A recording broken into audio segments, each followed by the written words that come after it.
The concept of childhood in Western countries.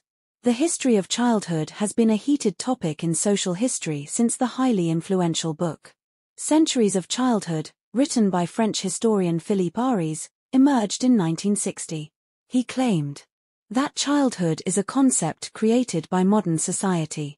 Whether childhood is itself a recent invention has been one of the most intensely debated issues in the history of childhood.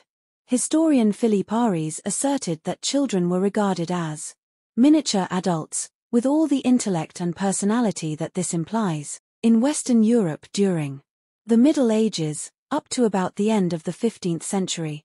After scrutinizing medieval pictures and diaries, he concluded that there was no distinction between children and adults, for they shared similar leisure activities and work. However, this does not mean children were neglected, forsaken, or despised, he argued.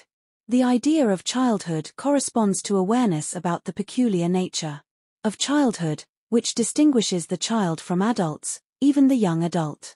Therefore, the concept of childhood is not to be confused with affection for children. Traditionally, children played a functional role in contributing to the family income in the history. Under this circumstance, children were considered to be useful. Back in the Middle Ages, children of 5 or 6 years old did necessary chores for their parents. During the 16th century, children of 9 or 10 years old were often encouraged or even forced to leave their family to work as servants for wealthier families or apprentices for a trade.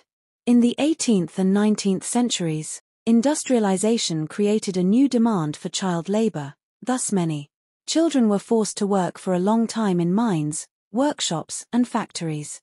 The issue of whether long hours of laboring would interfere with children's growing bodies began to perplex social reformers. Some of them started to realize the potential of systematic studies to monitor how far these early deprivations might be influencing children's development. The concerns of reformers gradually had some impact upon the working condition of children. For example, in Britain, the Factory Act of 1833 signified the emergence of legal protection of children from exploitation and was also associated with the rise of schools for factory children. Due partly to factory reform, the worst forms of child exploitation were eliminated gradually.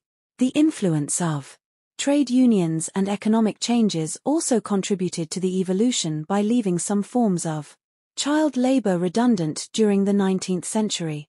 Initiating children into work as useful children was no longer a priority, and childhood was deemed to be a time for play and education for all children instead of a privileged minority.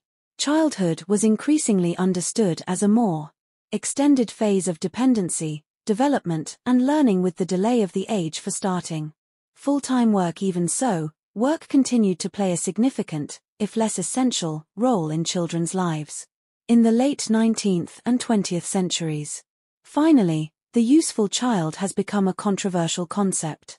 During the first decade of the 21st century, especially in the context of global concern about large numbers of children engaged in child labor, the half-time schools established upon the Factory Act of 1833 allowed children to work and attend school. However, a significant proportion of children never attended school in the 1840s, and even if they did, they dropped out by the age of 10 or 11.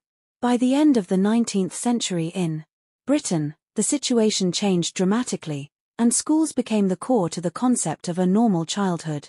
It is no longer a privilege for children to attend school, and all children are expected to spend a significant part of their day in a classroom. Once in school, children's lives could be separated from domestic life and the adult world of work. In this way, school turns into an institution dedicated to shaping the minds, behavior, and morals of the young. Besides, education dominated the management of children's waking hours through the hours spent in the classroom, homework, the growth of after-school activities, and the importance attached to parental involvement. Industrialization, urbanization, and mass schooling pose new challenges for those who are responsible for protecting children's welfare, as well as promoting their learning. An increasing number of children are being treated as a group with unique needs, and are organized into groups in the light of their age. For instance, teachers need to know some information about what to expect of children in their classrooms, what kinds of instruction are appropriate for different age groups, and what is the best way to assess children's progress. Also, they want tools enabling them to sort and select children according to their abilities and potential.